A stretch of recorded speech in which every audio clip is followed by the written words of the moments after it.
All right, we're at 30 frames per second. That's really good. Yep.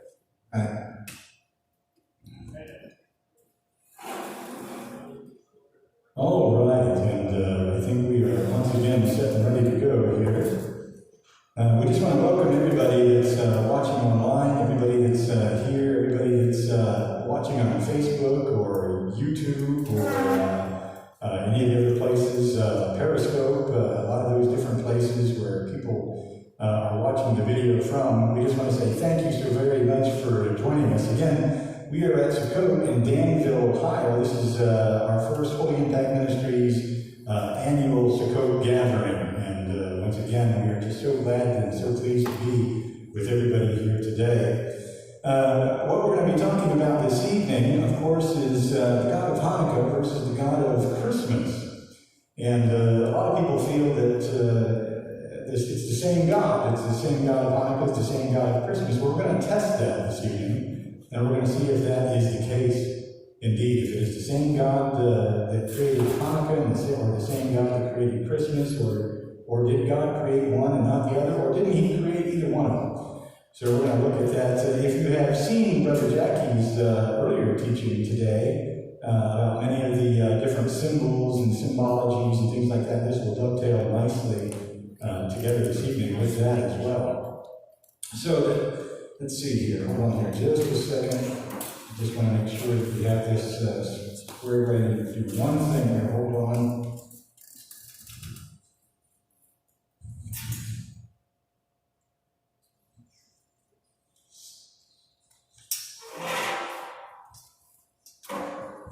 That's what happens when you get in a hurry. Pulled out the wrong lesson. We don't want that. Okay. So the God of Hanukkah versus the God of Christmas. You know, I have some bulletproof notes here that we're going to be going through here, and I'll kind of try and stick to those along with the scripture as well.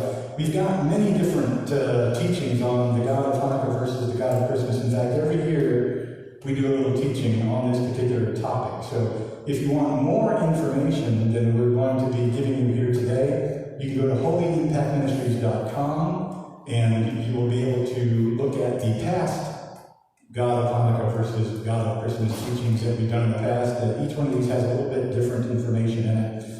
We don't have all of the information that we could be using here this evening, but we have enough to give you a springboard in your own investigation when asking the question, is there a difference between the God of Hanukkah versus the God of Christmas? So, as we venture into what we know as the holiday season each year, today's modern-day Christian is oftentimes taught to do as the world does. And oftentimes we Christians unknowingly make ourselves friends of the world by following after the things of this world. You know, there's an old saying, and maybe you've heard of it, it says that, you know, when in Rome, do as the Romans do. And the problem with that cliche is that it no doubt was conceptualized by the devil himself, because that's not what the Bible tells us to do. The Bible doesn't tell us to do as the Romans do. The Bible tells us to do as our Father in heaven says to do. So I'd like to open up with a slide here to begin with here. This first slide that we're going to be taking a look at is James chapter 4. Verses 2 through 5, and it says this, it says, you desire and do not have, so you murder. You covet and you cannot obtain, so you fight and you quarrel. You don't have because you don't ask. He says you don't, and you ask, but you don't receive because you ask wrongly to spend it on your own passions. You adulterous people, do you not know that friendship with the world is enmity with God? Therefore, whoever wishes to be a friend of the world makes himself an enemy of God. Or do you suppose that it's no purpose that the Scripture says he yearns jealousy over the Spirit that he has made to dwell in us? And so once again, this is James. Now James is the half-brother of our Messiah. He was also the head of the Jerusalem Council in Jerusalem. So when Paul had a problem, we see, like with the circumcision group or whatever it might have been, he takes it to James. And James makes these decisions with the elders in Jerusalem, and then the apostles go out from there, they deliver the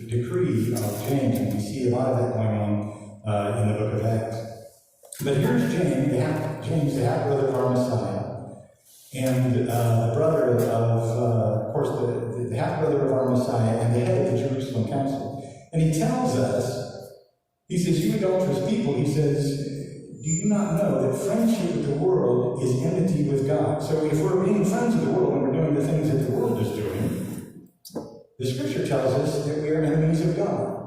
And so that's something that I think everybody should have highlighted in their Bible. You know, a lot of people ask, well, 2 billion people celebrating Christmas can't possibly be wrong. How many times have you heard that? Anybody in here heard that? Yeah, and I heard that from my own children as well. 2 billion people around the world, celebrating Christmas. You can't possibly be wrong. Well, that's not what the Bible says. The Bible says if you're doing the things of the world, and you're making yourself an enemy of God. So, within the Scripture, we find that if we make ourselves friends of the world, we can also make ourselves enemies of God.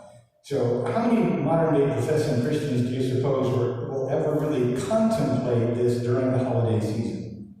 When they're doing everything that everybody else is doing because everybody else is doing it.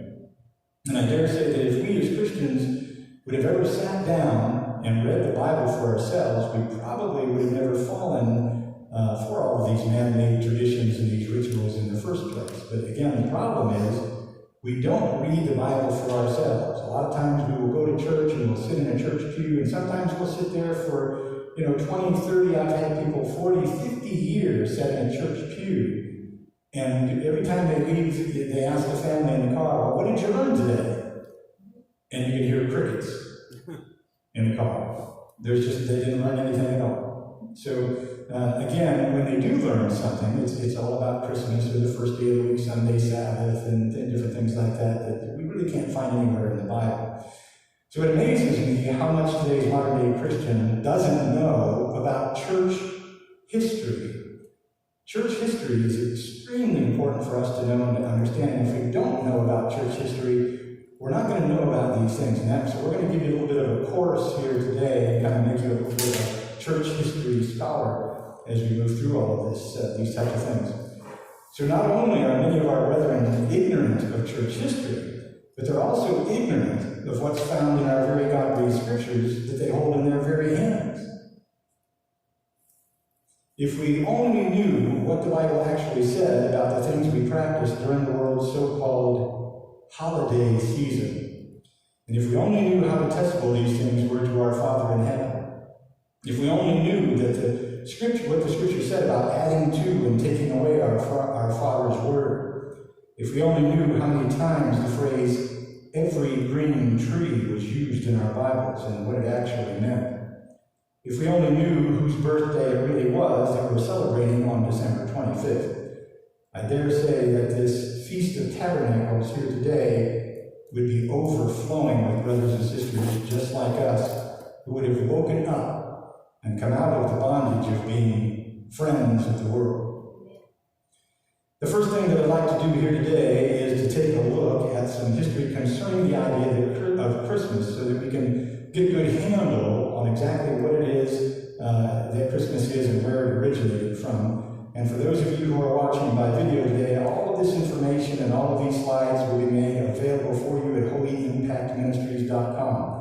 So everything you're seeing here today, if the video doesn't come out very well or what have you, these PDF files that I have that I'm kind of using as bulletproof bullet points here are going to be available for you, along with all of the slides with all of the historical documentation and all of that type of stuff as well. So don't be afraid if the video goes out or something, just visit us at holyimpactministries.com. They probably won't be up this week, but they will be up next week. And so we just want to let you know, I'm going to use the sheet there, that they will be available for you. So let's take a look at some historical documentation here. The first thing I want to do is I want to take a look at the Encyclopedia Americana. And this is from the Encyclopedia Americana. It says, Christmas was not observed in the first centuries of the Christian church, since the Christian usage in general was to celebrate the death of a remarkable person rather than their birth. A feast was established in memory of this event, Christ's birth, in the 4th century. In the 5th century, the Western Church ordered the feast to be celebrated forever on the day of the mythic rites of the birth of the Son, and at the close of the Saturnalia, as no certain knowledge of the day of our Messiah's birth existed. So here we have in the Encyclopedia Americana the admission that they don't know when our Messiah's birth was. And so I want us to understand that that's very, very important for all Christians to understand. And we suspect that he was born sometime during the time that we're in right now, Sukkot. And we have many reasons why we believe that, and we won't get into that here today. It has to do with the Dead Sea Scrolls and what have you, so we won't get too much into that. But today we have more information than we've ever had before through archaeology and the course of the Dead Sea Scrolls, which are much older than some of the earlier manuscripts that we have had in the past.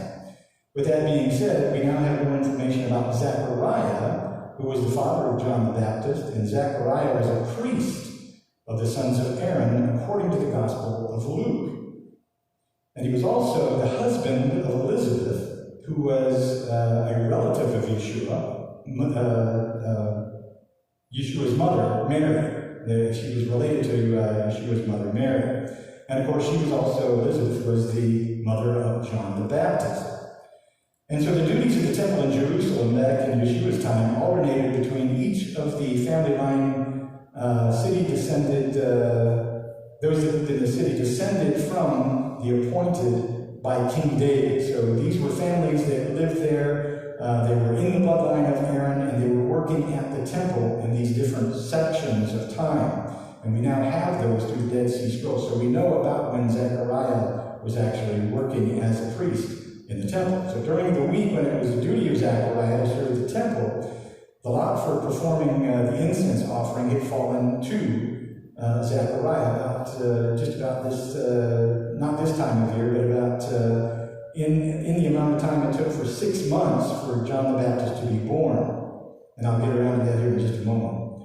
It was at the time that Zechariah was working in the temple that an angel of the Lord appeared to Zechariah and announced to Zechariah that his wife Elizabeth was going to give birth to a son, whom he was supposed to name as John. And the angel told Zechariah that the son would be a forerunner of the Lord. So Elizabeth knew that her son, John, was going to be a forerunner of Messiah, Yeshua. And we read about that in the first chapter of the book of Luke. According to the Dead Sea Scrolls, we know that we now have a duty roster from the temple in Jerusalem, so that we know when about Zechariah would have been on duty at the temple. And this gives us a relative idea when John the Baptist would have been born. We also know that according to the first chapter of the book of Luke, that our Messiah, Yeshua, was born about 6 months after John the Baptist. Another fact to consider in determining the date of our Messiah's birth is the date of Tiberius Caesar, the 15th, and his year reign, which was about in 29 AD. And this is, again, based on Luke chapter 3, verses 1 through 3. Tiberius received the throne in August of 2014 AD. And if the remainder of that year was an ascension year, then his first year would have been in about 1580. His 12th year would have been about the time Pontius Pilate was appointed governor of Judea, and that would have been about 26 AD. And his 15th year would have been when John the Baptist began his ministry, and that would have been right around 29 AD. Yeshua was about 30 years old when he was baptized by John the Baptist, and he finally started his ministry. And we can read about that again in chapter 3, verses 21 through 23 of the book of Luke. So we also know from the Gospel of Luke that the sheep and the shepherds were out in the field when Yeshua was born. This tells us that it was the autumn season in Israel, and certainly not when it was extremely cold during the winter months of December. So we have a lot of different clues and some things that we can put together to give us a roundabout idea when our Messiah was born. And today many scholars believe that Yeshua would have probably been born at some time around September 29th on the Julian calendar. But there's really no way to detect the exact day with the information that we've been given today. But we do know that it was in the fall season, so we know that much. So we know that our Messiah would have most likely been born sometime around the Feast of Tabernacles, and this makes perfect sense knowing that when Joseph and Mary came to Jerusalem, there was no room for them in the inn. Jerusalem would have been jam-packed during the Feast of Tabernacles, and it would have made perfect sense that our Messiah would have been born in what was known as a sukkah, or a lean-to, or a manger-type structure. So, with this new information that we have, we can clearly deduct that our Messiah would have been born sometime in the fall, and not the winter or the spring, as some deduct. And it also makes perfect sense that it would come to the tabernacle. He would come to tabernacle with us on our Father's feast day of Tabernacles, which is also known as Sukkot, and it's also known as the Feast of Booths. So keeping that in mind, I'd like us to now turn to the Catholic Encyclopedia. And we'll go to this Catholic Encyclopedia. And this is the Catholic Encyclopedia 1911 edition under Christmas. And it says this. It says, Christmas was not among the earliest festivals of the Church. The first evidence of the feast of Christmas is from Egypt. Pagan customs centering around the January calends gravitated to Christmas under National Day origin, and early Catholic winter admitted in the Scriptures no one is recorded to have kept a feast or held a great banquet on his birthday. It is only sinners like Pharaoh and Herod who made great rejoicings over the day in which they were born into this world. And again, this comes from the Catholic Encyclopedia. So the Catholic Encyclopedia, again, which is where Christ Mass comes from, admit in their own encyclopedia, 1911, right here, that the earliest evidence of the Feast of Christmas comes from Egypt. And so we know that the Catholic Encyclopedia, that the first evidence of what is known as the Feast of Christmas came from Egypt, and we also know that according to the Catholic Encyclopedia, the pagan customs were further heaped onto what is known as the Feast of Christmas. And again, this is not any secret. And a lot of people say, well, why don't more people know this? And again, this goes back to most of us not studying church history. We don't know anything about church history. We just know what our denominational charters tell us to know, and when we come in on the first day of the week that they call Sabbath, they tell us a nice story, maybe they give us a scripture or two, they pass the golden plate, and off you go. But things like church history are not ever mentioned. They all tell you that, we're the apostolic church. I cannot tell you how many churches that I've been into and sat in different pews around the United States.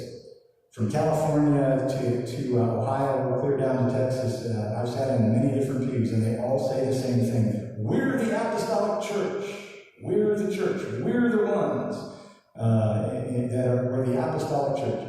And yet they follow all these things that you can't find anywhere in your Bible. So, very interesting. Knowing that the Feast of Christmas originated in Egypt, I'd like us to now turn to Leviticus chapter 18, verses 1 through 5. Leviticus chapter 18, verses 1 through 5 says this, And the Lord, and when you see that word Lord in capital letters, my friends, for those of you who don't know, that's a blooper in your Bible. They actually are covering up the very name of your Father in heaven. That is the Yod-Heh Vav-Heh, also known as the Tetragrammaton, which is the correct name of our Father in heaven. It's written over 6,000 times in your Bible, and he does want you to know what his name is. And there's another whole study on that. We won't get into that. But that's why we say, when we see Lord, we say Yahovah. Some people pronounce it Yahweh. Some people pronounce it different ways. We certainly won't argue with that, because nobody was standing with Moses on Mount Sinai when Moses asked our Father, who shall I say sent me? So we don't have a recording of the pronunciation. But for every language that you can say, bring to me that says it's Yahweh, I can bring you 3 that says it's Yahovah, and I can bring you a few more that says it's Yahuwah. So we don't argue about those things, but we certainly do know that it is the name of our Father in heaven, and from our studies, we just pronounce it as Yahovah.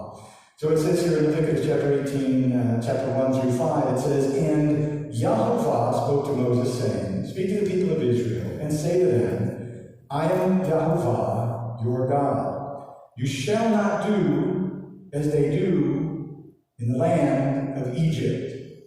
Let's just stop there for just a moment. What did we just hear from the Catholic Encyclopedia? 1911 edition, that the evidence of the first feast of Christmas came out of Egypt. And what do we see here in the book of Leviticus? It tells us right here, it says, "You shall not do as they do in the land of Egypt, where you live, and you shall not do as they do in the land of Canaan, which I am bringing you to, and you shall not walk in their statutes. You shall follow my rules and keep my statutes and walk in them. I am Jehovah, your God. You shall therefore keep my statutes and my rules. If a person does them, he shall live by them. I am Jehovah." So that's a pretty strict ordinance that we have here. It's a commandment. He says, you shall not do as they do in the land of Egypt.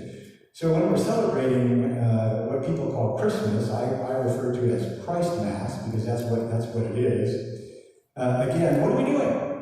We're doing what they did in Egypt, and we're following their ordinances and their precepts, and we're not keeping what our Father in heaven says. This is a direct commandment not to do what they do in Egypt. And again, that's Leviticus chapter 18, verses 1 through 5, for everybody listening out there that might be listening by radio. Something else that's worth mentioning here is that there are only 2 birthdays mentioned really anywhere within the 66 books of the Bible. Both of them were pagan kings, and both of them committed murder on their pagan birthdays. One was the Pharaoh of Egypt, who killed his baby during the time of Joseph, and the other one was the King Herod, who killed John the Baptist and took his head on his birthday. So something else to think about there. The Bible, in of itself, is completely silent on the exact dates of the birthdays of all of Yah's faithful servants. Not one birthday is mentioned anywhere in the Bible, and this includes the birth of Yeshua HaMashiach, Jesus our Messiah. We never see Yeshua celebrating any of the apostles' birthday anywhere in any of the scriptures. We never see that in any of the Old Testament scriptures. We never see them dragging trees into the upper room and decking it with silver and gold and tying it in place so that it can't move. And keep that in mind as we move through these next few scriptures and these next 3 slides. With that in mind, I'd like to move on to Langer's Encyclopedia of World History. We're going to go through a little bit more documentation here. Again, according to Langer's Encyclopedia of World History, this is an article on Santa. It says Santa was a common name for Nimrod throughout Asia Minor. This was also the same fire god who came down the chimneys of the ancient pagans, and the same fire god of whom infants were burned and eaten in human sacrifice among those who were once God's people. So, it's funny because we were just talking a couple of days ago. I was talking to some of my brothers and sisters that had come to Sukkot, and we were saying, when you look at the Old Testament scriptures and you see what the house of Israel had done, many of us are like, you are so stupid. How could you do that? You just saw all of these things happen. How could you possibly be so ignorant as to do these things and to get sucked into all of these pagan things and all that kind of thing, And we think in kind of our self-righteous minds, we think, I can't believe that house of Israel. They must have just been dumb back in those days, right? But what are we doing today? Dumber. We're dumber than dumb. Exactly right. And I just want to mention this as well. Think about this. We've got the history of the house of Israel. What history do they have to look back on? They didn't have anything to look back on. We've got their history. So when we look at the house of Israel, so many of our brothers and sisters, are so full of vanity. We just want to, laugh at them and mock them. But what are we doing? What are we doing? We're celebrating that same feast that originated in Egypt that our Father told us not to keep. And we're blatantly disregarding His commandments. Why? Because some denominational charter has told us to do so. Councils of men have told us to do these things. So-called early church fathers. And so I want us to just think about these things when we're thinking about Christmas. And I just want us to know a little bit more about these historical documentation that we have before us. because it's tectonically important for us to know. Let's take a look at what we see at the end of the New Testament, the book of Revelation. I'm going to go to Revelation chapter 2, 6, and 15. We read about a doctrine of the Nicolaitans. And these are just some notes here that I've got for you. Revelation chapter 2, verses 6 through 15. You can actually go and read that. But in Revelation chapter 2, verses 6 through 15, we read about the doctrine of the Nicolaitans, which our Messiah twice tells the assembly that he hates.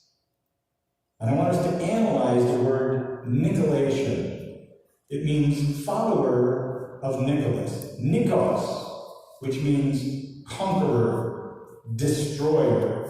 Laos means people. Nicolaitans then are people who follow the conqueror or destroyer, Nimrod. Now, if you have believed that following Christmas was an innocent custom or an innocent Christian custom, I just want you to let that sink in for a little bit. Let some of this historical documentation ring true in your ears, because it's very, very important that we understand a little bit of church history before we make a decision. So is it wrong to celebrate Jesus' birthday? There's a big question for you. Many times we come to our family and our friends and try and get to, it's kind of a gotcha question. And you know, I was talking to my doctor in my doctor's office, and he tried that on. You know, he said, very long ago I was in his office, and of course we both like to hunt. And so oftentimes we talk about hunting and whether or not we're able to put any meat in the freezer that year. But as the conversation carried on, it became kind of interesting. And he asked, he says, what are you doing for Christmas this year? And I reminded him, that we didn't observe the Catholic-created Christmas celebration. And as the conversation went on, it got a little bit, it didn't really get heated, but it became a little bit uncomfortable. And he asked me, he says, do you think it's wrong to celebrate Jesus' birthday? Upon which I asked him, what is the birthday of Jesus? What is the birthday of Jesus? And he paused for a moment, and he didn't say much of anything, and then readily admitted that he didn't know when the birthday of Jesus was. But they always celebrated it on December 25th. So again, he just does it because it was a tradition that his family had always celebrated. And he's always been taught in church that he was supposed to honor this Christian holiday because it was the birth of his Messiah on December 25th. And at least at this point in time, I knew that I was dealing with somebody who was at least aware of the truth. He at least was aware of the fact that nobody knows when his birthday is, and it certainly is not recorded within the Scripture. So usually when you have this conversation with someone, that person really doesn't have any idea why they're celebrating December 25th. And when you ask them when the birthday of Yeshua is, some people will even tell you that it's in the Bible. And whenever somebody does that to you, I think everybody should have a Bible application on your phone. Everybody has a cell phone here. There's very few people that don't have a cell phone on them. You can download a Bible application, and when you run into a family member or someone who says that something's in the Bible and you know it's not in the Bible, make them show it to you. Make them show it to you. Why are you keeping the first day of the week Sunday Sabbath? Who commanded that? Where's that in the Bible? And they'll say, well, if I had my Bible here, you just pull it right out. I got a Bible. Show it to me. Where is it? Well, I don't know where. It's just not in there. It's not in there, and you can't find it. And why can't you find it? Because it's not in there. That's why. So again, it's one of those things. Some people believe that it is in there because that's what their pastors always told them. So they really believe that the first day of the week, Sunday Sabbath's in there. They believe that Christmas is in there, Easter's in there, all of this stuff is in there, Advent, Lent, all the other things that they keep. Sure, it's in the Bible. It's got to be in the Bible, right? But again, it's simply not there. And we need to hold them accountable. Make them show it to you. Make them show you. Where is it? Where is it? And so, once again, I even run into some individuals who will wrongly argue that December 25th is Jesus' birthday, upon which time I ask them to show it to me in their Bibles. And most of the time, again, they can't do that. A true pastor does not go anywhere without his Bible. And neither does a true Christian. These days that we're living in right now times. And a brother or a sister may have a different viewpoint than we have, or they may have a different understanding than we have. And so it's important to have a Bible with you. You know, if you're at lunch hour or wherever you got a few minutes, ask them to show that to you. Maybe we're wrong. Maybe it is in there. Well, show it to me. I want to know, because I want to do the truth. Don't you want to do the truth? I want to do the truth. So, just show it to me. Just show it to me. And you show me the first day of the week, Sunday, Sabbath, man. I'm in. You just show me who it was that commanded. When did the Son command it? When did the Father command it? And I'm in. So, a lot of the times you kind of put it to them that way and try to get them to open their eyes a little bit about what is in the Bible and what's not in the Bible. And a lot of times, even when you get them to admit that it's not in there, they almost always like to try and trap you with the same question. Is it wrong to celebrate Jesus' birthday? And at first glance, when you think about that, you think, boy, I love my Messiah. Sure, wouldn't it be right to celebrate his birthday? The account of his birthday is certainly in the Bible, isn't it? Because they point to it every December 25th. And we read all those scriptures about the palm branches when he rides into Jerusalem and all of these things that took place, and they read about all these different things. And they read about Mary, and we read about the wise men and all that kind of thing. So we know that that's in there. So again, I would submit to you that a lot of times they'll ask you this question is kind of a gotcha a little bit.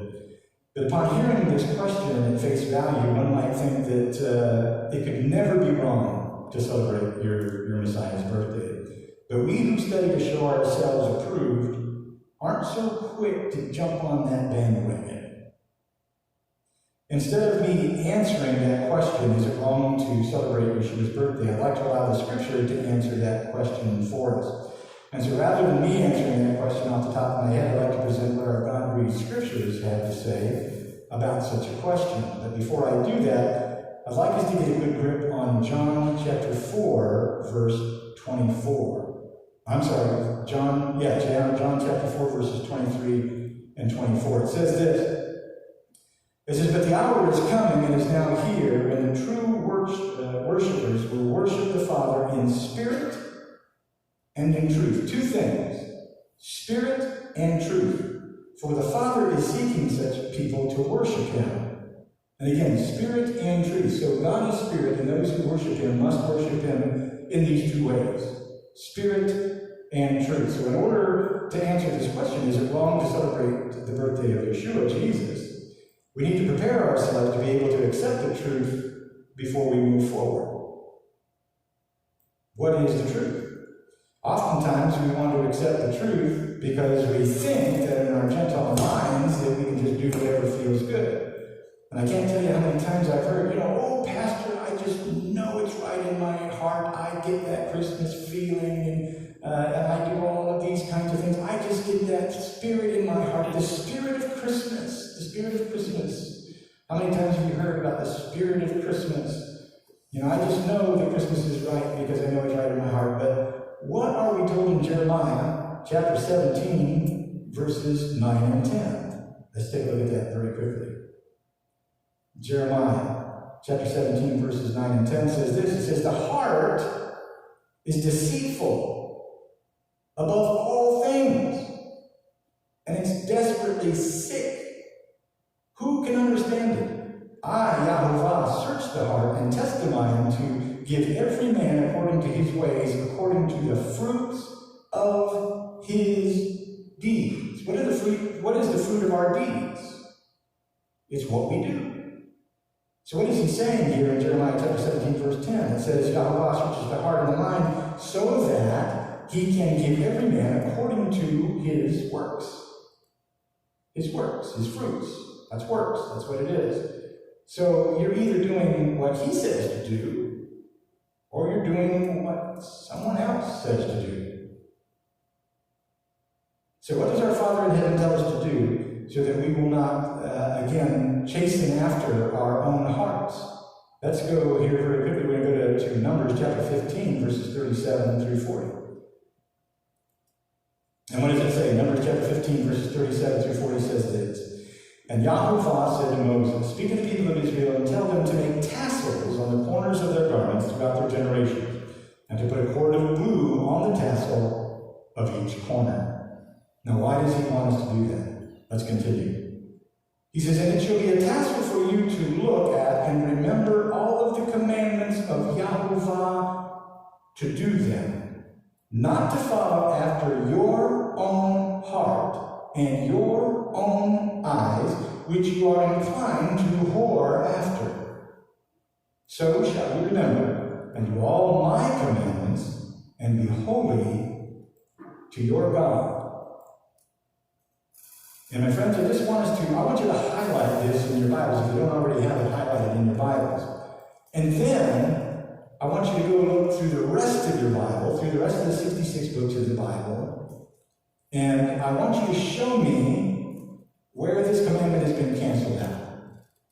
Where do we see Numbers chapter 15, verses 37 through 40 being canceled out? Where does Yahuwah says, stop it, no more tasks? Where does he say that in the Bible? He doesn't say it anywhere in the Bible. It's not found anywhere in the Bible. And it amazes me how many times modern-day Christian churches will say, all the laws of Yahuwah have been all done away with. They're all done away with. You don't even have to read the beginning of the book. Read the book from the middle of the book and read it to the end. And you're good to go. You're one saved always. Say, do as thou wilt is now the whole of the law. Oh, wait a minute. Hit the skids, drop the anchors. There's one Levitical law that I want you to remember. The Levitical law of tithing. You must give me 10% of your income according to what? The Levitical law. In the Old Testament. In the beginning of the book. That's the law we want to hold on to. But everything else is gone. Everything else goes away. My friends, it is hypocritical. And if we read chapter 23 of the book of Matthew, we see our Messiah railing against the rabbis of his time, also known as the Pharisees and the scribes. And why was he railing against them? Because they were hypocrites. Matthew chapter 23, verses 1 and 2. He says, do and observe everything that they tell you. He's telling you to obey the Torah, because what are the scribes and the Pharisees keeping? What are they teaching? They're teaching the Torah, right? So in Matthew chapter, a lot of people ask me, they say, well, where does Messiah ever say, I have to keep the Torah? Where does he say that? Matthew chapter 23, verses 1 through 3. Go read it. It's very simple. You read Matthew chapter 25, or Matthew chapter 5, he teaches the Torah all through Matthew chapter 20. I can show you all kinds of evidence.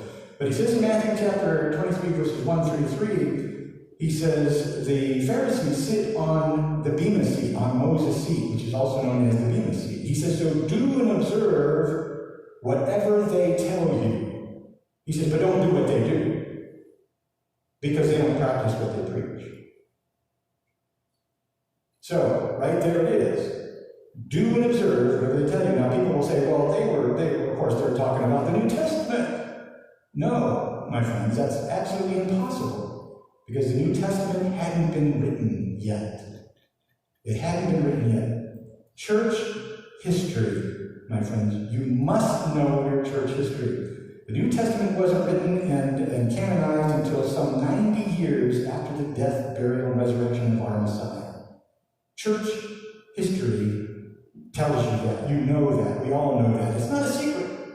It's not a secret. When Timothy says that these words, these scriptures are God-breathed, what's he talking about? He's not talking about the New Testament.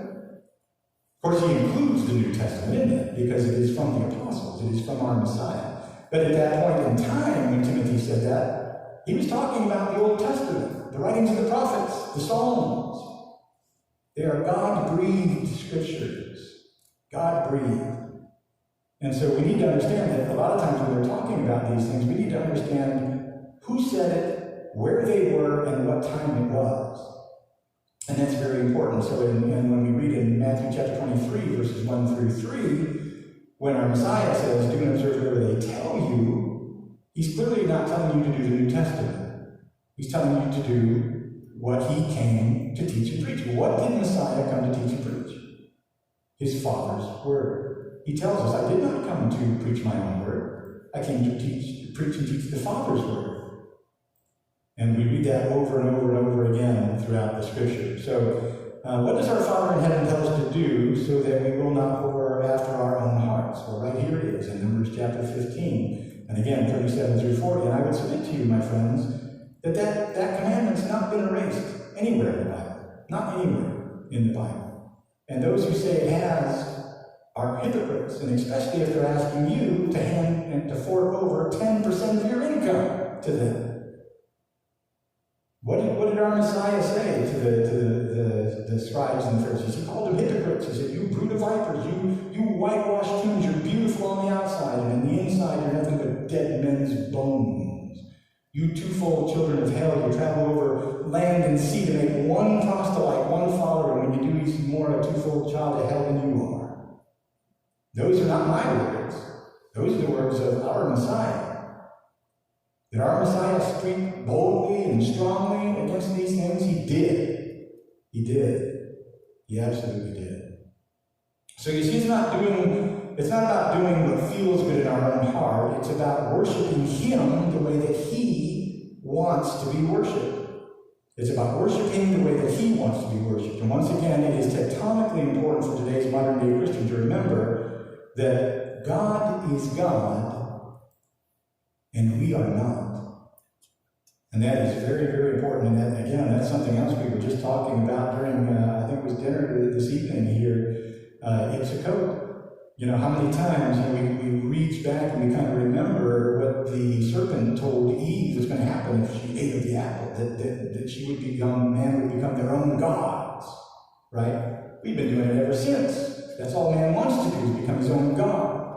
And you look at the technology that we're going through now, and now they're bringing back woolly mammoths, and they're turning fish into tomatoes and GMOs, and completely destroying our Father's food source and the planet in so many different ways, and we're eating things that we've got no business eating. When you go to buy a loaf of bread, you expect to see in the ingredients, what do you expect to see? You expect to see flour, water, maybe a little salt, maybe something like that.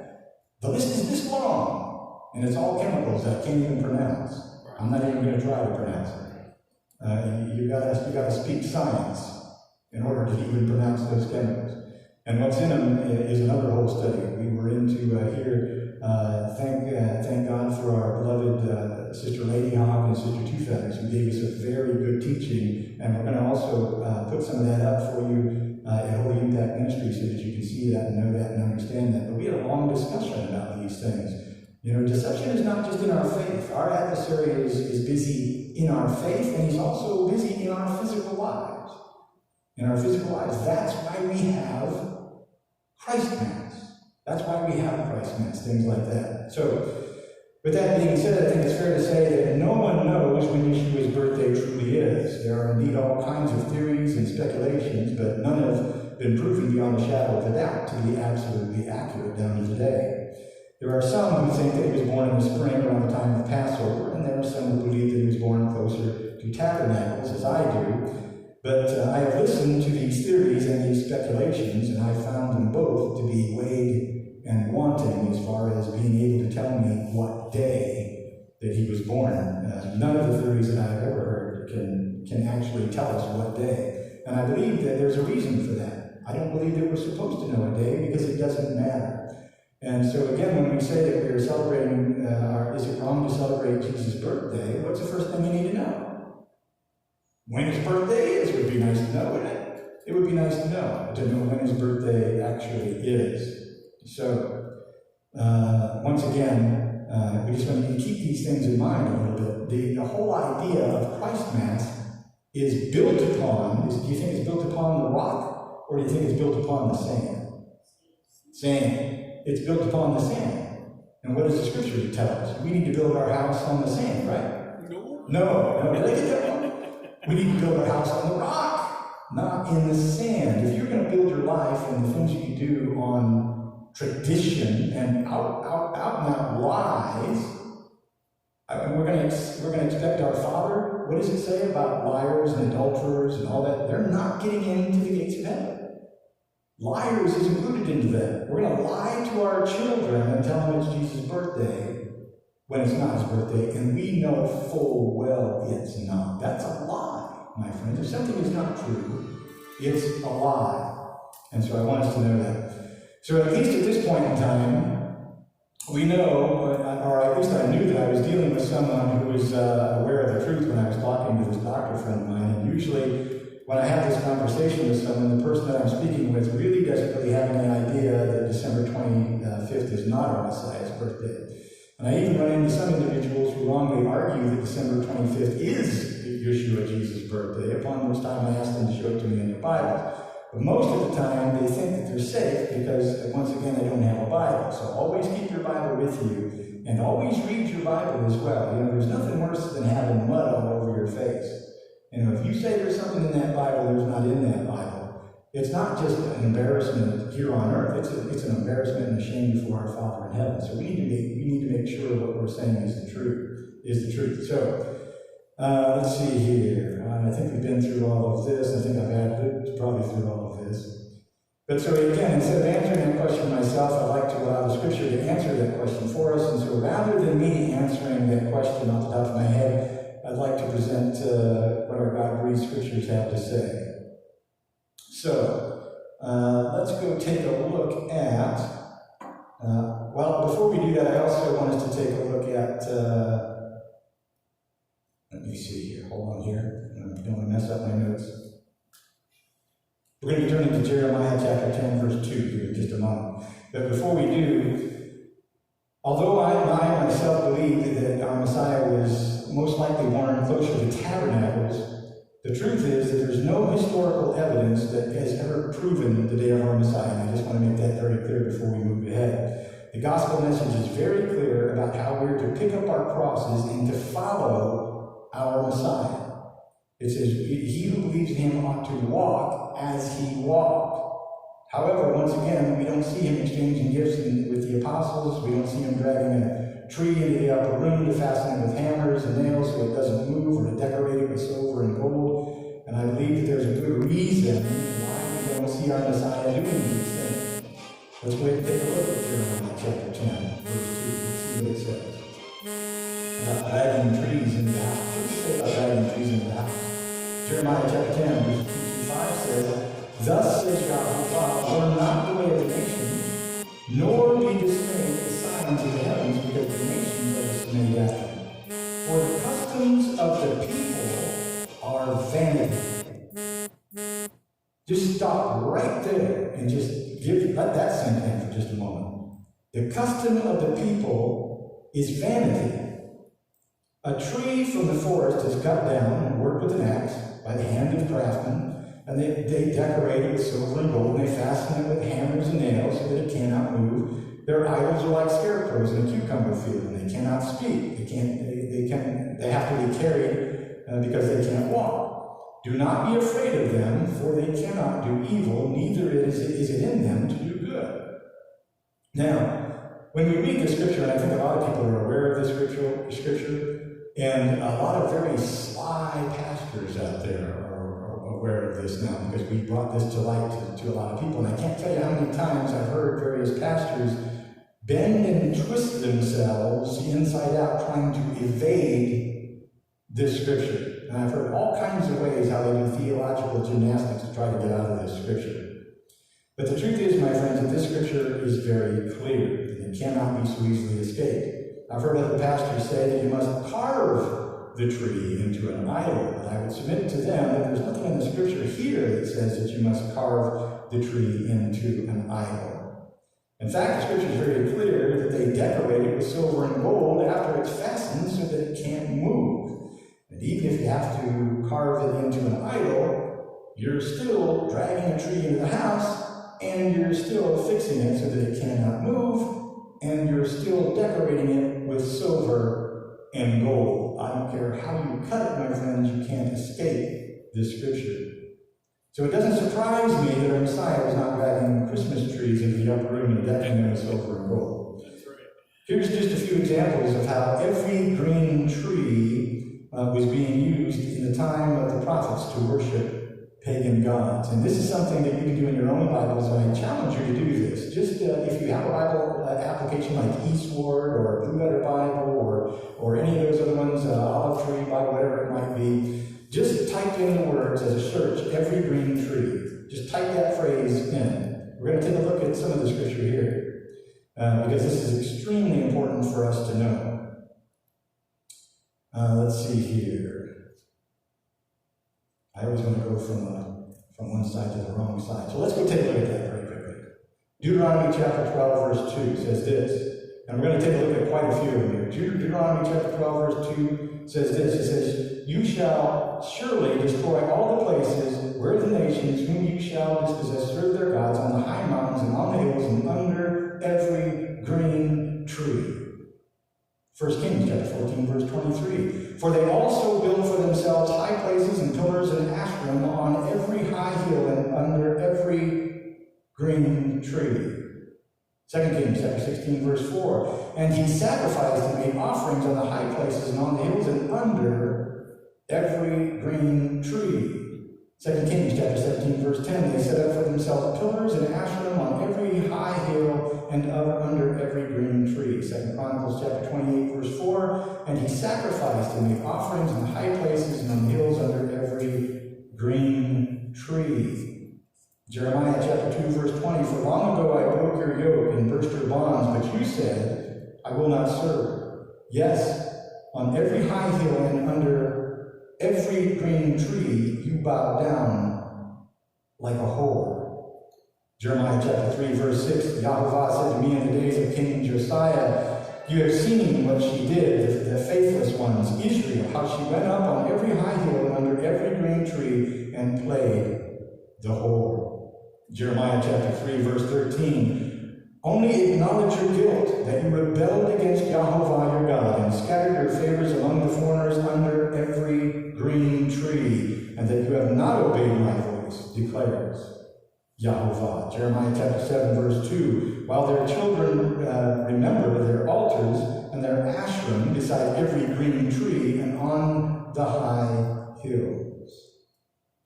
You see, the cypress and the cedar trees were being used for pagan worship. And this is why our adversary has us bowing down to an evergreen tree to receive our presence from underneath this green tree. It's pagan, is what it is. And again, it originated in Egypt.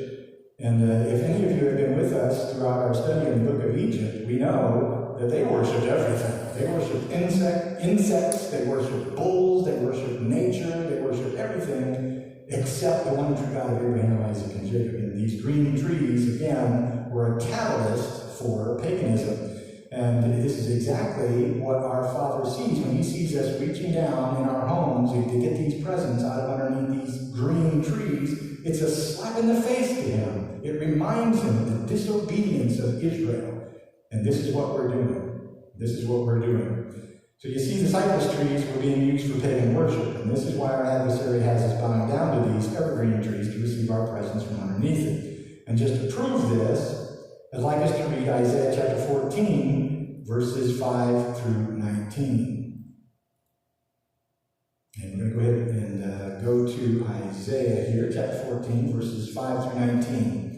And I just kind of want to read through this. It says, "And Yahovah has broken the staff of the wicked, the scepter of rulers, that struck the people in the wrath with unceasing blows, that ruled the nations in anger and unrelenting persecution. The whole earth is at rest and quiet. They break forth into singing. The cypress trees rejoice at you. The cedars of Lebanon, saying, since you were laid low, no woodcutter comes up against us.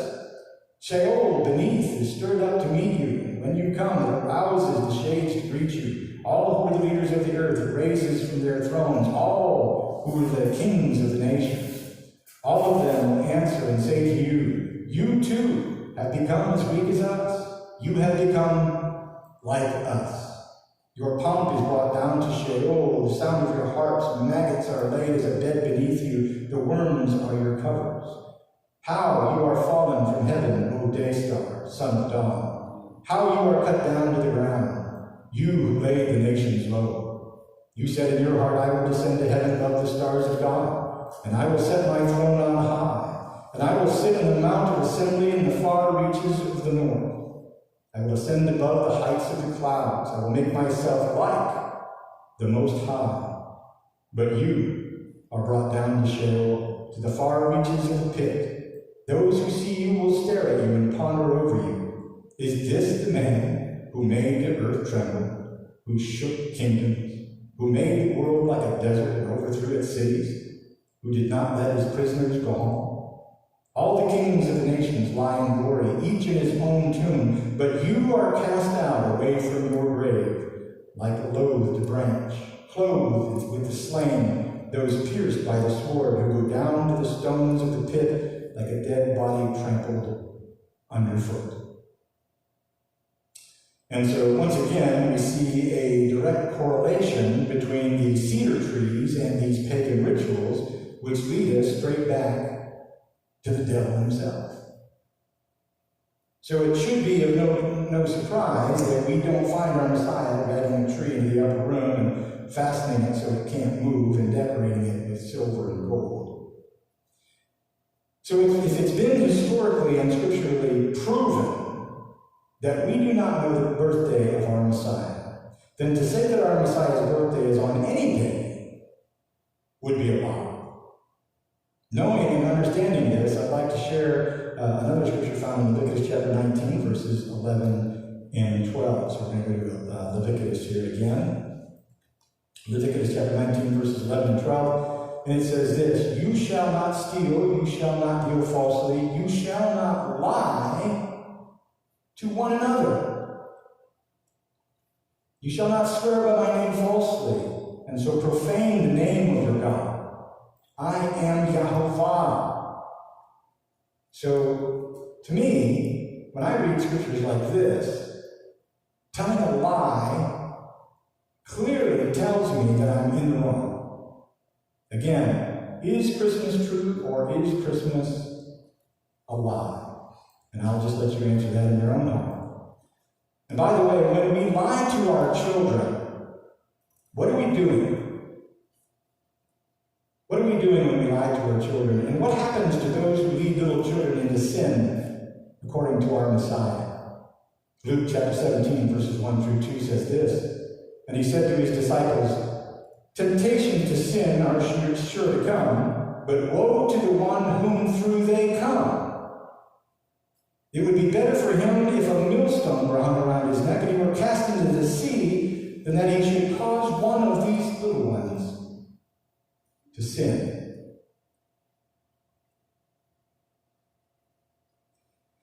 If we've been baptized in both the Spirit and in the water, and we've come to be the sons of God, and if we, as the sons of God, who represent our Father in heaven, break his commandments, we are then profaning the name of our Father in heaven. And this is something that we need to also make note of. The Jewish people covered up the very name of Yahovah because they believed that if somebody misspelled the name of God or used the name of God the wrong way, that you would be profaning. But the examples of profaning our Father's name in the Bible are not mispronouncing his name. We profane his name when we profane his Sabbath, when we disobey his commandments, when we make a mockery of his precepts and his appointments. That's how we profane the name of Yahovah, not by misspelling it or by mispronouncing it by any stretch of the imagination. So, once again, this is exactly what angered our Father in heaven against the Israelites when they disobeyed his commandments and didn't keep his Sabbaths. Again, Ezekiel chapter 22, verse 26. Ezekiel chapter 22, verse 26. "Her priests have done violence to my law and have profaned my holy things. They have made no distinction between the holy and the common. Neither have they taught the difference between the unclean and the clean. And they have disregarded my Sabbaths, so that I am profaned among them." What is it that profanes our Father in heaven according to the Scripture? A lot of people talk about profaning the name of God or profaning our Messiah. How do you profane our Messiah's name or our Father's name? How do you do that? Right here it is in the book of Ezekiel. When he tells us to do something and we say, "No, don't think so, do it in my own way," that profanes it. When we have tzitzits on the corner of our clothing and we walk around with a garbage mouth, cussing the whole time, that's profaning. We're representing him and showing people, well, yeah, I'm a child of God and blah, blah, blah, blah, blah, blah, blah, blah, saying things that doesn't even come from him. That's profaning his name. That's profaning his name. So that's how we profane his name. When we say that we don't know when our Messiah's birthday was, we don't know when any of the apostles' birthday were, we don't know when anybody's birthday is, but we're just going to say it's here, we're going to lie to our kids, and we're going to get our kids to worship this new God, this toy God that comes down the chimney, this fire God that comes out of the fire to give them all the desires of their hearts. What are we doing? We're profaning his name. We're doing much worse than the house of Israel ever did. So when we make no distinction between what is pagan and what is holy, or what is common and what is holy, we are once again profaning our Father's name.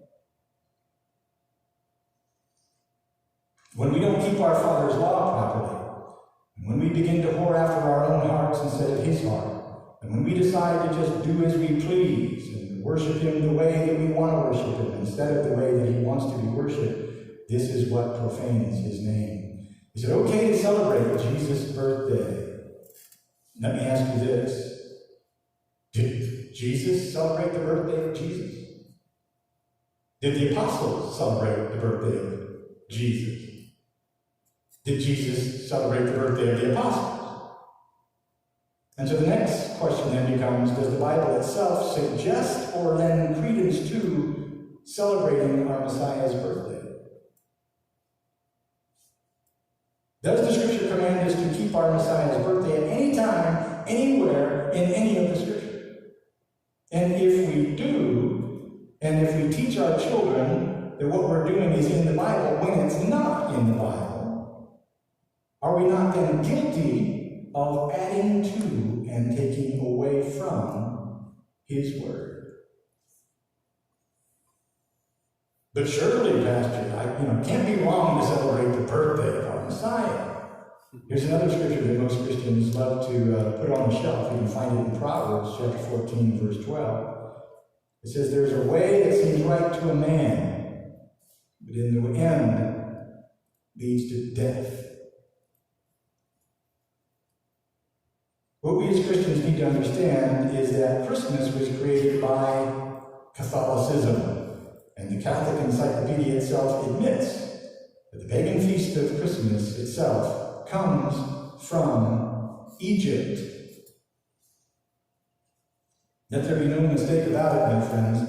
There are those who will continuously argue that Christmas is not of pagan origins. And they've even made movies about how Christmas is not of pagan origins. But the Roman Catholic Encyclopedia itself states otherwise.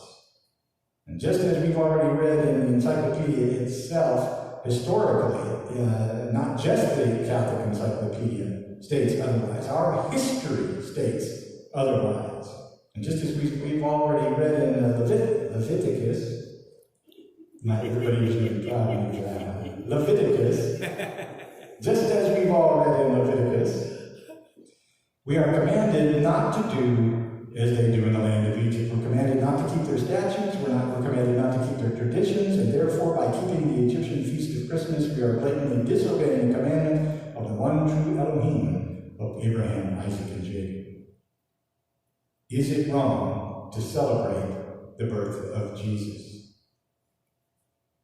I simply submit to you, my friends, that if we need to break the commandments given to us by our Father in heaven in order to celebrate the birth of Jesus, then we ought not to celebrate the birth of Jesus on any specific day, and certainly not like pagans do. Are we excited that he came? We absolutely are. He was the fulfillment of the unfolding plan of the one true Elohim of Abraham, Isaac, and Jacob, the only begotten Son of God, and it is he that is the door that is open that no man can shut. Yes, indeed, we love him with all of our hearts. Without him, we are just zombies. We're walking dead people without him. We have no way to salvation without that door that no man can shut. Yes, we love him. Can we celebrate his being born and being given to us? Absolutely, absolutely. But we can't celebrate the day because we don't know the day. But when we are called to Sukkot, what does our Father tell us to do? Rejoice! He says, rejoice! That's what we're supposed to do. Why? Why does he want us to rejoice? Because I'm coming back to tabernacle with you. I've sent your Savior to you. He's already told you the plan. Wake up, wake up, wake up, wake up. We've already been through Yom Teruah, the Day of Trumpets, the sound of when he will return. You've already been through Yom Kippur, preparing your heart for what's about to come upon the earth. And now it's done, it's over. We're going to tabernacle with you. There's going to be a greater exodus than there has ever been before. And people will not even be talking about the exodus of Moses because it will be so minuscule in the light of or in the face of the greater exodus that is to come. When Yahuwah is going to bring all of his people out of all of the nations of the world. Not just out of one nation. It's not going to be just Moses bringing people out of 3 million people out of the land of Egypt, which was pretty miraculous back in that day. But imagine, the day is coming when they are going to come and they are going to return, and the Son is going to sit at the right hand of the Father, and the enemies of the Son are going to be put under the Son's feet as a footstool by his Father. That day is coming. That day is coming. Rejoice. This is the day we are to rejoice. He doesn't say celebrate my birthday. He never says that. Our Messiah was extremely humble. He was the most humble human being you can possibly read about. He says, my Father is greater than I. It's not my word that I come to bring. It's his word that I come to bring. It's not about me. And so when is it that we're to rejoice? When are we to celebrate all of these things? It is during Sukkot, the Feast of Tabernacles. This is the time we join together and one man, one woman sharpens another man, another woman. We sharpen each other as brothers and sisters. We come together. Why? Because he gives a little here, and he gives a little there, and he gives a little here, and he gives a little there. And when we sit around the table, or when we stand outside and we turn towards the east, towards Jerusalem, and we pray in the name of Yeshua HaMashiach, it flows in Ruach HaKodesh. We are beckoning him to come, dwell with us. Take any unbelief out of us. We're not interested in the world. We're not interested in the Catholic Christ Mass. We're not interested in that. We're not interested in Easter bunnies and eggs and chocolate and Easter bonnets and elves, which we'll get into in just a moment.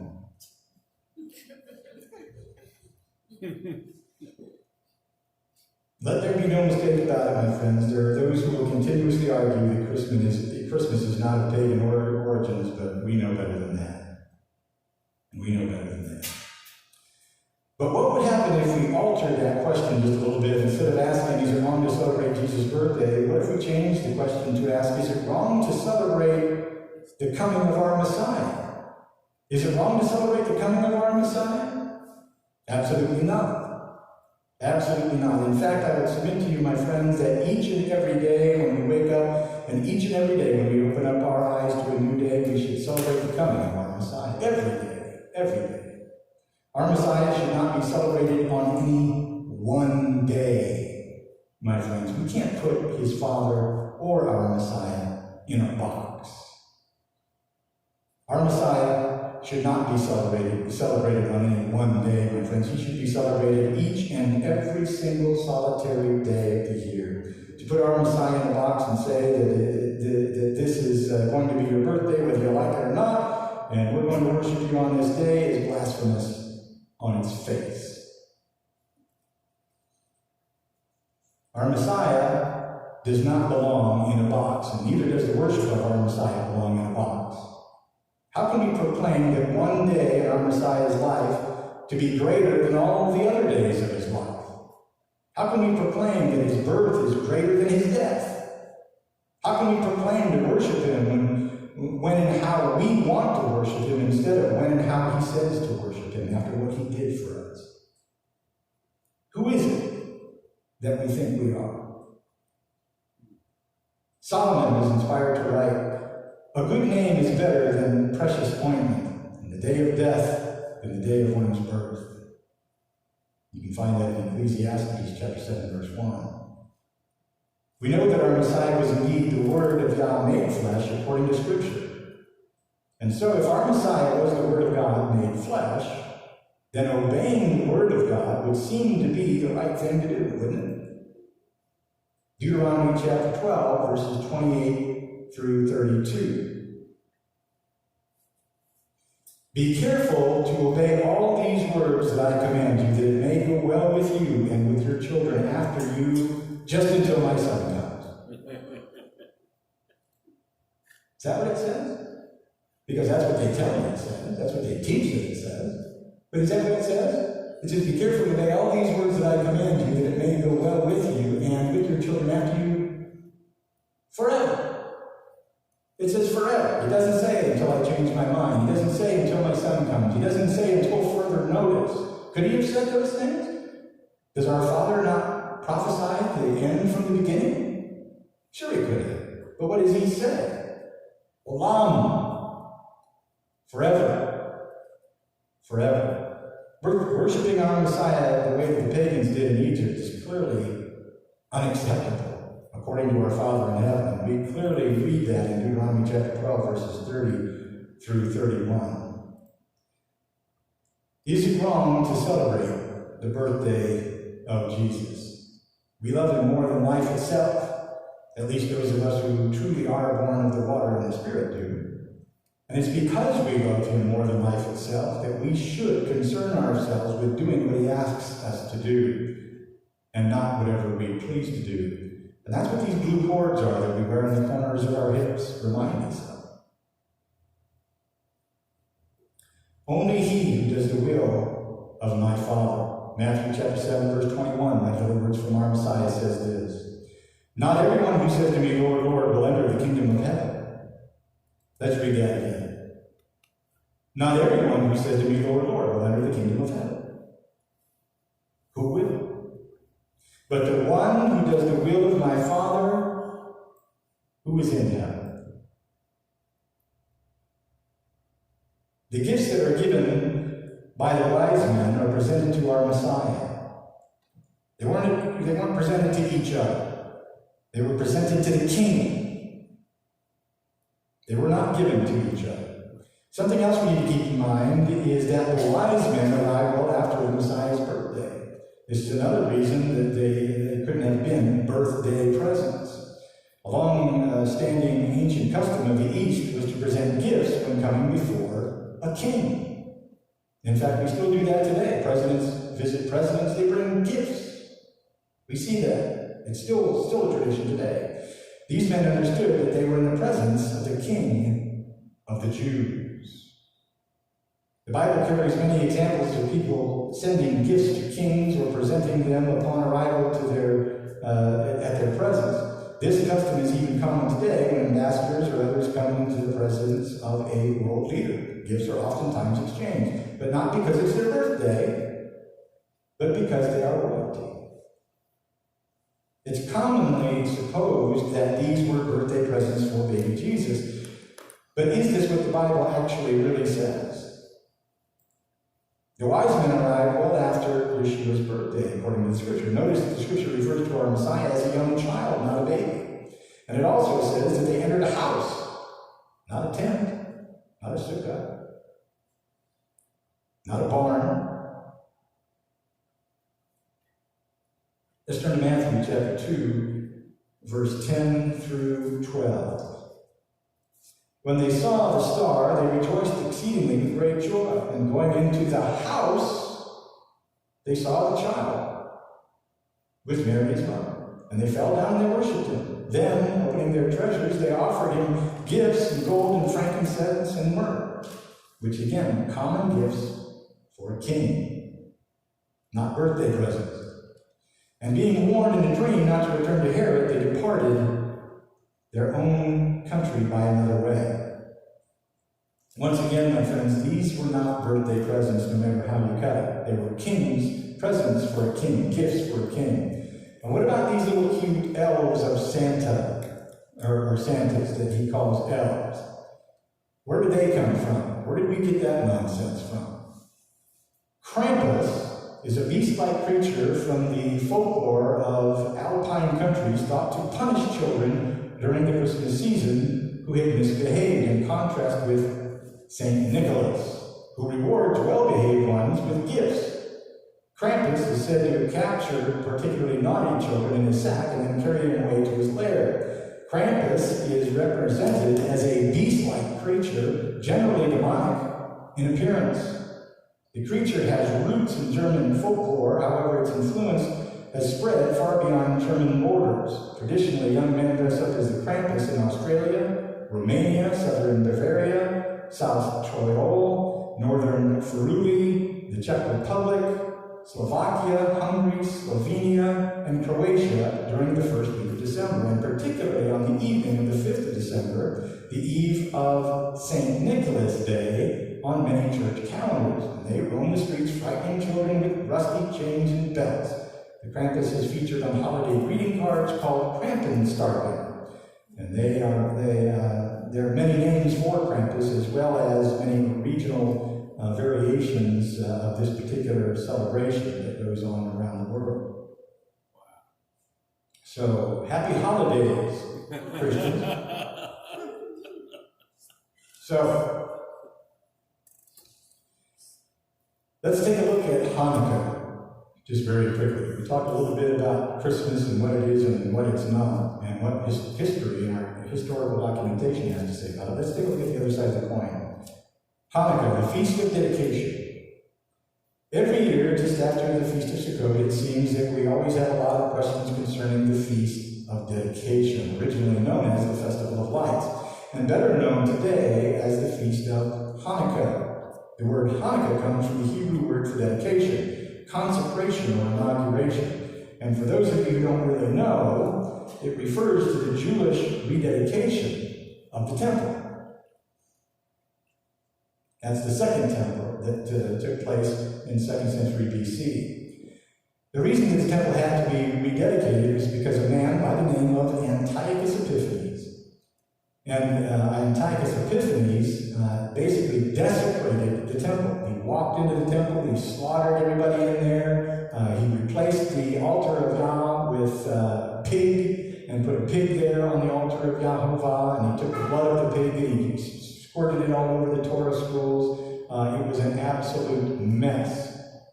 So to make a long story short, Antiochus Epiphanes came along about 150 years after Alexander the Great. Alexander the Great allowed the nations that he conquered to have religious freedom.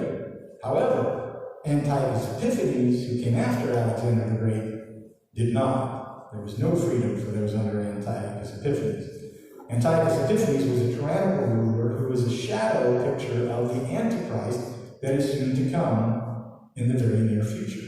Antiochus Epiphanes murdered the high priest of the temple, and then entered into the temple and turned the altar of the one true Elohim of Abraham, Isaac, and Jacob into an altar to the Greek god Zeus. He also took upon himself to slaughter pigs at the altar of God, which is an abomination to the one true God of Abraham, Isaac, and Jacob. And so we don't see a whole lot of anything that came about as far as Antiochus Epiphanes is concerned as being good. And again, he's oftentimes related to or seen put in the same box as the abomination of desolation. Some people will say, aha, the abomination of desolation has already come. It was Antiochus Epiphanes. And I've actually heard this from some pastors preaching and teaching this thing. But they have a huge problem. Our Messiah didn't come until after Antiochus Epiphanes. And our Messiah tells us in Matthew chapter 24 to watch out for the abomination of desolation spoken of by Daniel. So, obviously, Antiochus Epiphanes was not the abomination of desolation, because our Messiah tells us very clearly when he was born, when he was standing there, he says in Matthew chapter 24 to watch for the abomination of desolation. He says, don't even go down and get your cloaks out of your house, run for it. So again, that kind of pretty much capsizes that theory. And so we won't get much into the historical documentation of all the atrocities that Antiochus Epiphanes committed against the Jewish people here today, because we have several teachings on this particular topic at our website, holyimpactministries.com. And those teachings are, again, very easy to find. All you have to do is just navigate to holyimpactministries.com and then click on the Hanukkah button, and you'll find several teachings on the Feast of Dedication, also known as Hanukkah. And you also find a much more detailed description about who Antiochus Epiphanes really was and the atrocities that he committed against God's people. And you can also find it in your history books too. One of the books that you can take a look at is also the book of Maccabees, for those of you who do not know. And the book of Maccabees is still kept as part of the Apocrypha in some nations, in some Bibles, those books that have been lost. In fact, it was included in the King James Version as well, but they took the books, those Apocryphal books, out of the King James Version of the Bible. So there's, again, that was part of church history. That's something else that we should know. And you should know why they took them out, too. You should study that and know and understand why they took them out.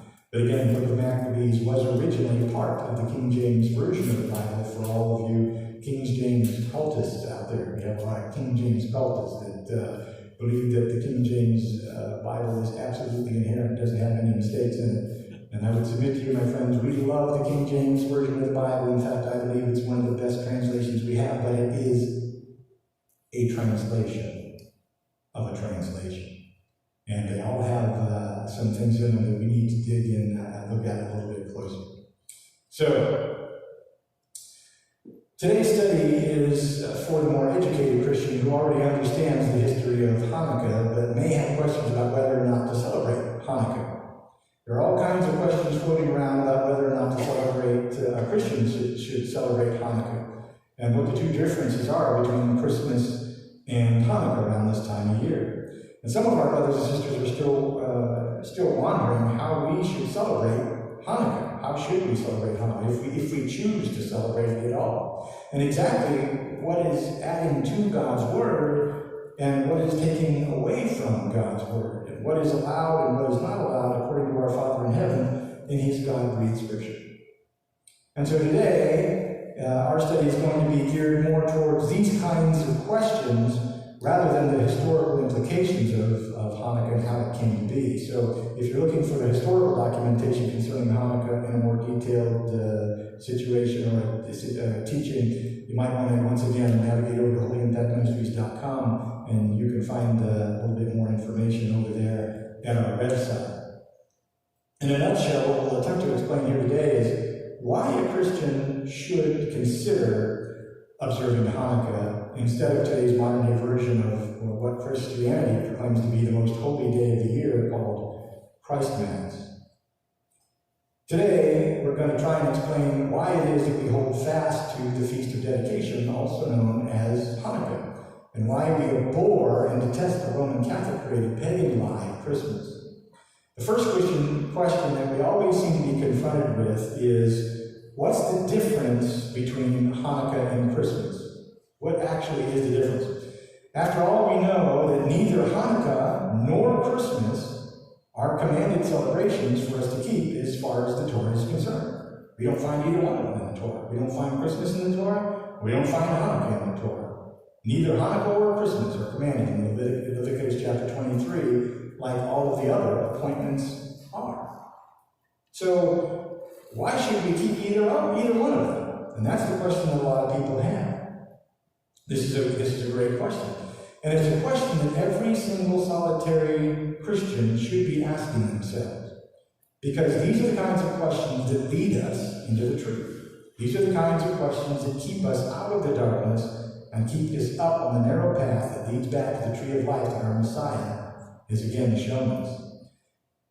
The answer to the question is that there are several differences between Hanukkah and Christmas. One of the most important differences is that Hanukkah is a well-documented historical factual event. It actually happened, it actually took place. The birth of our Messiah being on December 25th is not. One event is true and well-documented. The other is truly a well-documented lie. Hanukkah, also known as the Feast of Dedication, has many truths to teach us and our children. Hanukkah teaches us the power of the one true Elohim of Abraham, Isaac, and Jacob, who caused a small band of Jewish farmers to defeat a professionally trained and innumerable army of men against all odds. Hanukkah teaches our children that one person can and should stand up for what they believe, and especially if what they're standing up as they are commanded by their Father in heaven, their faith in their Messiah. Hanukkah teaches our children who our Messiah is as well, and what things will be like at the end of the age. Hanukkah teaches us the benefits and the privileges of loving our Father in heaven by keeping His commandments and His precepts and His laws and His appointments, not to be saved, but because we love Him. Even though great persecution and adversity may come upon us, just like it did during the Jews during Antiochus Epiphanes. Hanukkah teaches us that everything that we receive and everything that we have has been given to us by the one true Elohim of Abraham, Isaac, and Jacob, and not some fat man in a red suit. Hanukkah teaches us how important endurance really is, and why it's important for us not to shrink back or to cower in the face of persecution. Hebrews chapter 10, verses 37 and 39. For yet a little while, and the coming one will come and not delay, but my righteous one shall live by faith, and if he shrinks back, my soul has no pleasure in him. But we are not of those who shrink back and are destroyed, but those who have faith and preserve their souls. What happened during the time of Antiochus Epiphanes? They stood strong. They fought back. Horrendous things were done. Disgusting things were done to those people. And they stood. They stood strong. The Jewish people who lived through the persecution of Antiochus Epiphanes certainly did not shrink back, even though their children were scalped, and their hands and feet were cut off, and their circumcised children were murdered and then hung around the necks of their mothers. Even though they were boiled alive, they did not shrink back. The biblical and scriptural lessons that Hanukkah teaches us are many. Many. And so too are its biblical connection to what is soon to come upon us all. Faith, love, endurance are the scriptural weapons that will ultimately keep us from the second death. And they will lead us down the narrow path that our Messiah said that few would find. And on the other hand, as we look at Christmas, it's understandable that people would proudly proclaim that Christmas teaches us about the birth of our Messiah. But I would submit to you, my friends, that we are to worship the one true God of Abraham, Isaac, and Jacob, and His only begotten Son, in spirit and in truth, and not in lies and pagan myths. The very idea that our Messiah was born on the same day as the vernal equinox that little baby Tammuz was born on is simply a man-made lie. And it will always be a man-made lie. And this celebration itself sells our children many more lies than it does truths. Those who hold fast to Roman Catholic created pagan lie of Christmas will try to tell us that their beloved Christmas teaches us to be cheerful givers. And although our Father in heaven certainly does want us to be cheerful givers, we must ask ourselves, what motivates us to give? What is it that motivates us to give? And is there a wrong way to give and a right way to give? And we must also ask ourselves how biblically correct it is to heap upon our children all the desires of their hearts. How's that working out? What does giving our children all the desires of their hearts create within our children? Does it teach them to be humble? Does it teach them that it is better to give than to receive? Does it teach them the benefits of a hard day's work or the fulfillment of reaping what they have sown? Does it teach them to be thankful? And if so, to be thankful to who? Santa Claus? The Pope, Mom and Dad, Grandma and Grandpa, Uncle Joe Bob. It teaches them to be thankful to the one true Elohim of Abraham, Isaac, and Jacob. That's what Hanukkah does. But is that what Christmas teaches? Or does it leave them empty and broken and wanting more free stuff? Does heaping upon our children all the desires of their hearts teach them to be humble? Does it teach them to be excited about giving, or the blessings that we receive through giving? Or does it teach them to live with their hands out? Does it create a child who knows humility, who knows kindness and servitude? Or does it create an empty, unthankful, spoiled brat of a child who only continues to demand more? I would submit to you, my friends, that the Catholic-created pagan lie of Christmas has done nothing more for our children than to separate them from the faith of the one true Elohim of Abraham, Isaac, and Jacob, and his only begotten Son, not to unite them together. That, my friends, is another lie.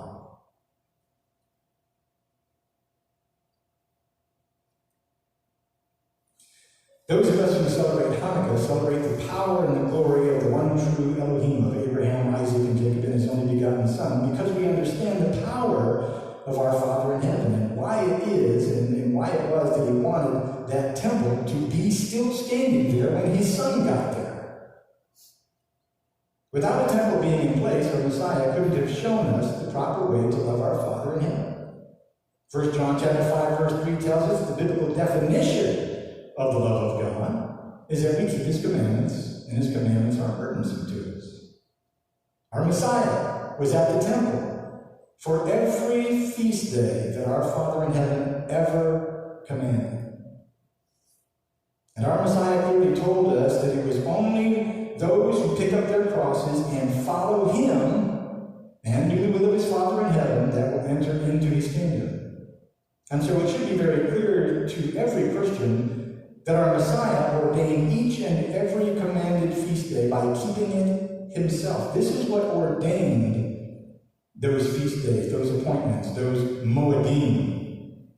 He kept every one of them himself. And by being at the temple, at the house of Israel, was commanded to, as the house of Israel was commanded to be, at the appointed time of his father, he ordained those appointments. Now, knowing and understanding these things, it should also be understood that our Messiah was indeed at the temple for the Feast of Dedication, also known as Hanukkah. Let's turn to John chapter 10, verses 22 and 23. At that time, the Feast of Dedication took place in Jerusalem. It was winter, and Yeshua Jesus was walking in the temple in the colonnade of Solomon. Not only was he walking in the temple, but he even healed a blind man there. So let me ask you this, my friends. Where in your Bible does it say that Yeshua Jesus ever attended his own birthday party? Where do we find that? The very presence of our Messiah on the Feast of Dedication, also known as Hanukkah, ordains the Feast of Dedication as something that he felt important to attend. Even though we know that at that time they were planning to kill him, and he knew that. So what does he do? He walks straight into the temple on the Feast of Dedication, heals a blind man. There are plenty of differences between the God-ordained festival of Hanukkah that our very own Messiah attended in John chapter 10, verse 23, the Roman Catholic ordained pagan festival of Christmas, whose foundations are built upon a flat-out lie. The truth is, my friends, that our adversary always mixes a little bit of truth with a little bit of lie. He mixes and he mingles. He always mixes a little bit of truth with just enough lie to kill you and your children and your children's children by profaning the name of the Elohim of Israel. Is Hanukkah commanded in our Father's Torah? The truthful answer to that question is both yes and no at the same time. Hanukkah is not commanded in our Father's Torah concerning the letter of the Torah, but we are commanded to obey the prophet that Moses said in the book of Deuteronomy would be sent. And the prophet that was sent to us that Moses spoke of is indeed our Messiah, who told us to pick up our crosses and to follow him and do as he did. Not to mention the fact that everything that Hanukkah is and stands for can be found in our Father's Torah.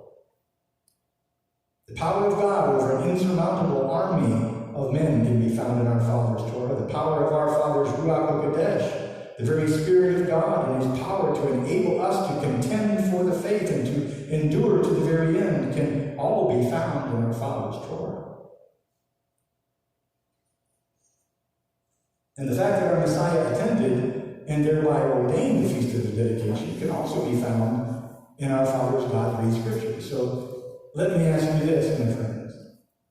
Which of these attributes can be found in the Roman Catholic created pagan lie of Christmas? And let's talk for just a moment about the Roman Catholic created pagan Saint Nicholas, also known as Old Nick. For those of you who don't know, the phrase Old Nick is another name used for the devil. Google Old Nick.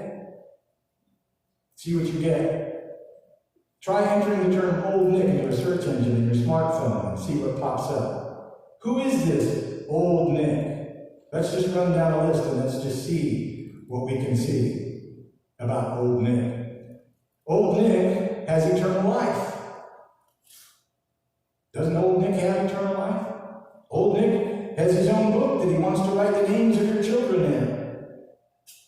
Old Nick is the one that today's modern day Christian tells their children gives them all the desires of their hearts, isn't he?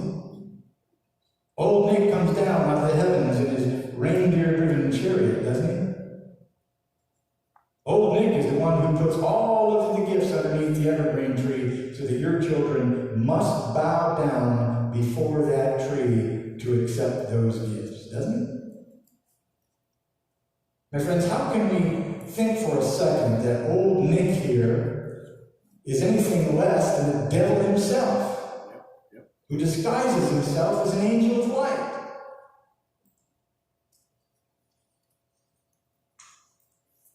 There are stark differences between Hanukkah and Christmas, my friends.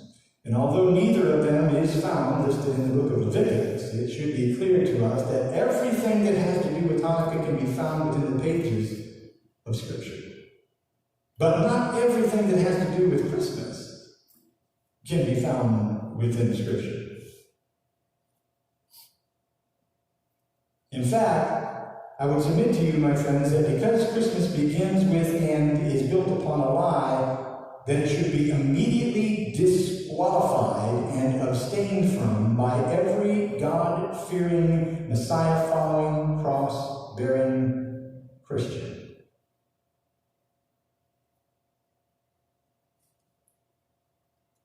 And for those who say that we are adding to and taking away from God's Word by keeping Hanukkah, it should be clear that no one is saying that you must keep Hanukkah or that it is commanded from our Father. Other than the fact that we are commanded to pick up our crosses and follow after his only begotten Son, who clearly made himself present at the Feast of Dedication, and even healed a blind man while there at the temple. Not to mention the fact that our Messiah knew that they were trying to kill him while he was there, and so our Messiah truly risked his life to be there at the Feast of Dedication. These are factual events. These are things that took place. Another question that we always hear about concerning keeping the Feast of Dedication, also known as Hanukkah, is, can we give gifts during Hanukkah? Is it okay to give gifts during Hanukkah? The answer to that question should be pretty clear. Nowhere in the Scripture does it tell us not to give gifts. It doesn't tell us not to give gifts. But what it does tell us is not to bow down to an evergreen tree and to lie to our children about where these gifts come from. And again, the Feast of Hanukkah, we need to remember, is not about us. It's It's not about our children. Hanukkah is about our Father in heaven showing us what is going to happen through the abomination of desolation spoken of by Daniel. That's what it's about. It's about preparing our hearts. It has everything to do with the Day of Atonement and making sure that we're ready, making sure that our children are ready to stand up when they kick the door in and they say, "Are you a Christian?" and they point a gun at your head. What are your children going to say? Are they going to stand up and say, "Yes, I am"? Or are they going to say, "No, I'm something else"?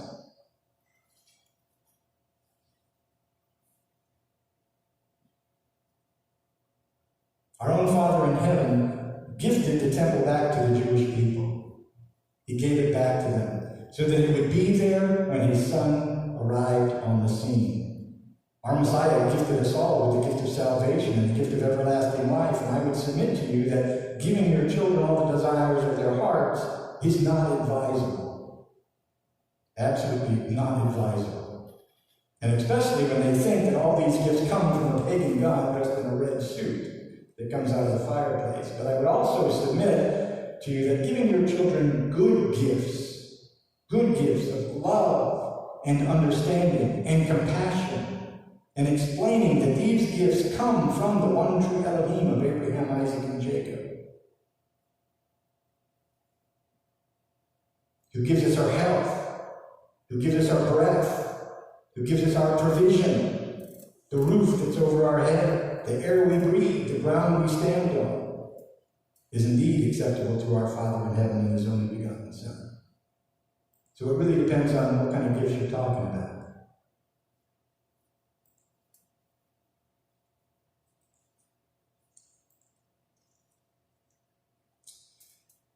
As we light each one of the candles on the Hanukkah that was created to help us remember how our Father in heaven once again rescued the people out from under the evil and wicked hand of Antiochus Epiphanes, it's oftentimes taught that the center candle, called the Shema candle, represents our Messiah, who gives light to the whole world. And each of these 8 days that we light each one of these candles, we read from the Scripture and teach our children the importance of helping to spread that very same light around the world.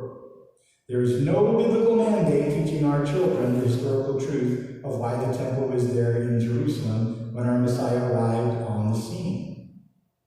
But there is a biblical mandate against teaching our children how to dabble in sin and how to trade the love of our Messiah for the love of a Roman Catholic Pope or their beloved St. Nicholas, also known as Old Nick. The biblical narrative has never been about teaching our children to lift up any flesh and bone man above or in the place of our Messiah. The biblical narrative has always taught us to remember the things of our Father in heaven. The biblical narrative has always taught us to remember the battles of our Father in heaven has fought for us and won for us. Shema. The Shema is the Hebrew word that begins the most important prayer for the house of Israel. And it begins with a commandment to hear. And it can be found again in Deuteronomy chapter 6, verses 4 through 9.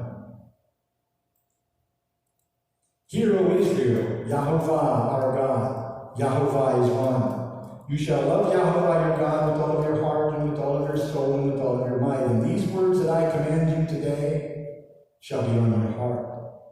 And you shall teach them diligently to your children. And you shall talk of them when you sit in the house and when you walk by the way and when you lie down and when you rise. You shall bind them as a sign on your hand, and they shall be as frontlets between your eyes. You shall write them on the doorposts of your houses and on your gates. And again, I just want to back up for just a moment as we have talked a little bit about the Hanukkah. Many people don't like having the Hanukkah because they say that's adding to the Word of God, because we know what the menorah is, and we know what the menorah was given. The Hanukkah is different than the menorah is. So a lot of people are offended by having a Hanukkah in the house because they say, well, you're adding to the Word of God. But once again, no one is saying that the Hanukkah is necessarily part of the commandment of God. In fact, even keeping Hanukkah is not commanded word for word in the book of Leviticus.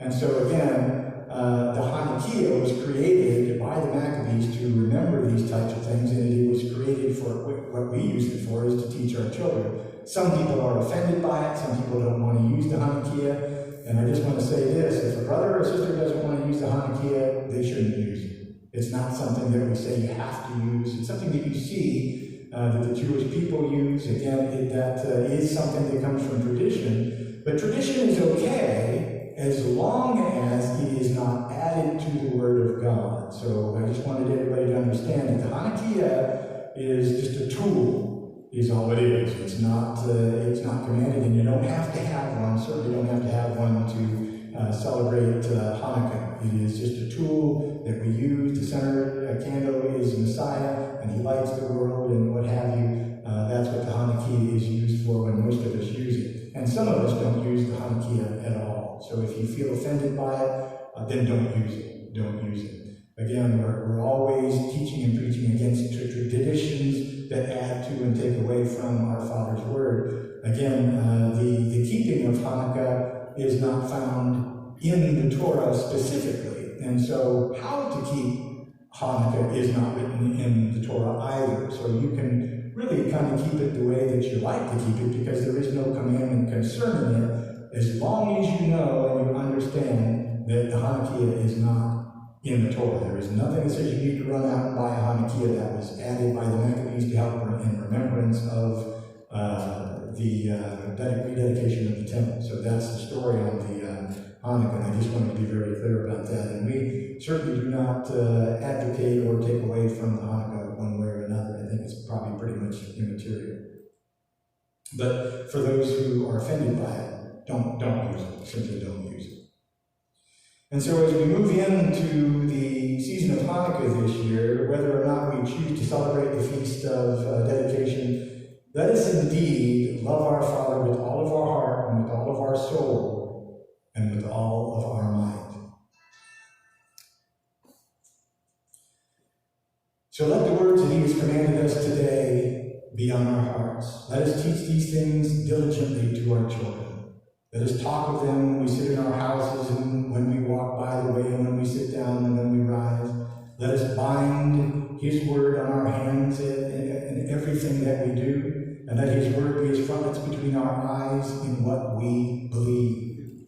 And let us write these things on the doorposts of our houses and on our gates, and let us not worry about the mindless accusations of a fallen world. Let us honor our Father just as our Messiah did when he walked in the temple in the colonnade of Solomon at the Feast of Dedication. After all, the end of the matter has already been heard. Fear God, keep his commandments, because this is the whole duty of man. And with that, I thank you very much. And in closing, I just want to say this.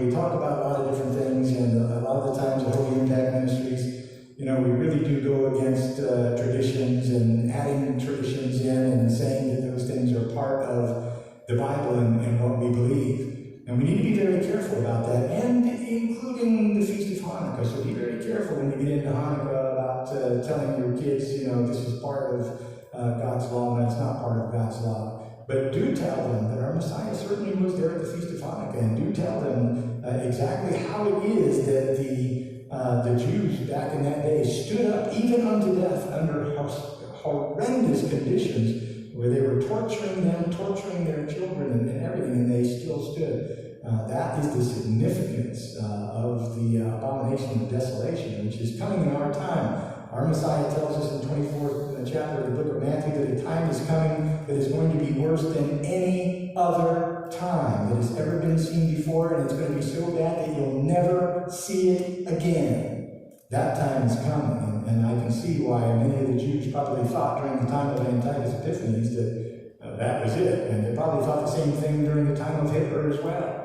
But this is going to be for all of us, and whatever happens to the house of Israel, the Gentile's going to get his turn. And we see all of the ways that the house of Israel and the original 12 tribes of Israel have been persecuted. Christians are going to take their turn as well, and many Christians already have. That day is coming, and if we don't make sure that our children are prepared for it, they're not going to pass the test. And they're not going to stand up. They're going to be the ones that shrink back and are destroyed. We can't allow that. So it's just important for us to understand it, but more than that, it's important for us to teach our children and our children's children. Stand. Stand. Thank you so very much, and happy Sukkot, everybody, and happy Hanukkah to all of those who choose to again celebrate Hanukkah.